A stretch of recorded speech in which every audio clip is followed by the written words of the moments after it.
If you've been scrolling through endless Stratocaster listings, weighing glossy black bodies against bright blonde finishes, and still can't decide whether a signature model is just a collector's gimmick or an actual upgrade, you're not alone.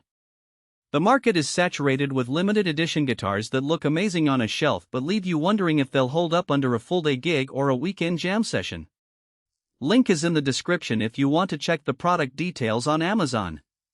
In this video I'm going to break down exactly what you get with the Fender limited 50th anniversary Dave Murray Stratocaster, where the value really lies, and who should walk away before they spend the premium price.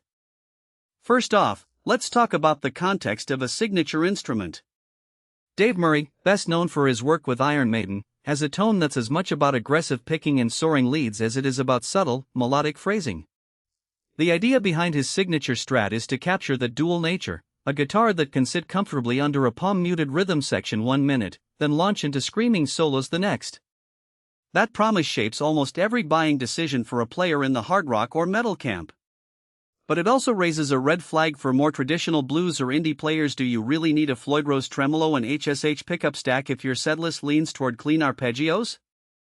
That's the first trade-off I looked into. The body is classic Alder, the same wood that has underpinned Fender's mainline Strats for decades. In practice, Alder gives a balanced mid-range with a bit of bite, which works well when you're dialing in a high-gain amp tone. I tested the guitar in a small rehearsal space, plugging it into a 30-watt tube amp with a crunchy overdrive pedal. The low end stayed tight, the mid sang, and the highs didn't get shrill even when I cranked the gain. That's a practical strength. The wood in construction don't introduce the muddy feel you sometimes get from heavier tone woods when you're pushing distortion. Now the neck. It's a maple neck with a rosewood fingerboard standard Fender fare, but the profile is a bit slimmer than a typical 70s style. For players who favor fast, technical runs, that slim feel translates into less hand fatigue. I ran a series of 16th note runs through a minor pentatonic scale at 150 BPM, and the transition between strings felt effortless. However, if you have larger hands or you're used to a chunkier shaped neck, the narrower profile might feel cramped after a couple of hours. That's the first practical weakness. The neck isn't a one-size-fits-all, and because it's a signature model, Fender didn't offer alternative neck shapes. The pickups are where the signature identity really shows. The HSH configuration pairs a Seymour Duncan hot rails in the bridge with a classic stack in the middle and a vintage stack in the neck.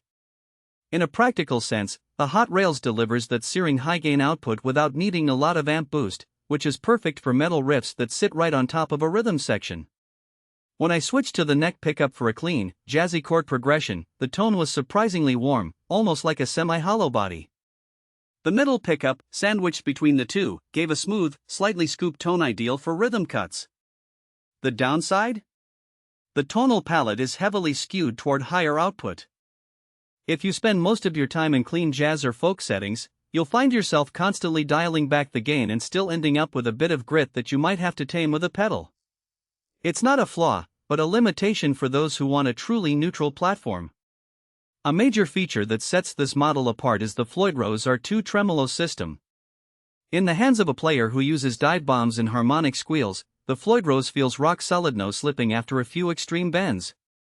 In a live setting, that stability means you can pull a dramatic dive on a solo and walk off stage without worrying that the bridge is going to drift out of tune. On the flip side, the locking system adds a bit of maintenance overhead. You have to lock the strings at the nut and the bridge, which makes quick string changes slower than on a standard vintage-style tremolo. If you're the type who swaps strings every few weeks, you'll need to budget a few extra minutes, or a toolkit, to relock everything properly. That's a practical weakness for gigging musicians who need to be able to change a string in 5 minutes or less.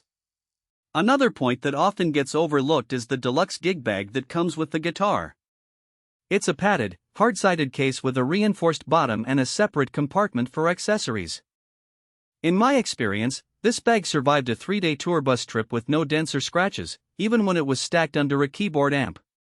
The value here is tangible. You're essentially getting a professional-grade case bundled with a guitar that already costs a premium for its limited edition status.